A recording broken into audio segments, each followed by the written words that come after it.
మహాభారతం. ఈ కథ యుద్ధంతో మొదలవలేదు, ఒక ప్రేమ కథతో మొదలైంది. గంగా అనే దేవత భూమికి వచ్చి ఒక రాజును ప్రేమించింది. ఆ రాజు పేరు శాంతను. అది సాధారణ ప్రేమ కాదు, ఒక షరతుతో ఉన్న ప్రేమ. నేను ఏం చేసినా నువ్వు నన్ను ఆపకూడదు అని గంగ చెప్పింది. ప్రేమలో పడిపోయిన శాంతను ఆలోచించకుండా ఒప్పుకున్నాడు.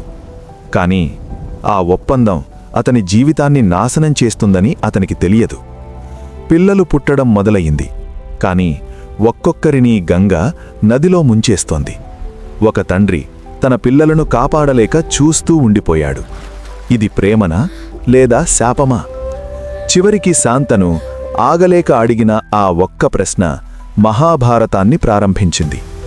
ఇది కేవలం కథ కాదు, ప్రతి నిర్ణయం ఒక యుద్ధానికి దారితీస్తుంది.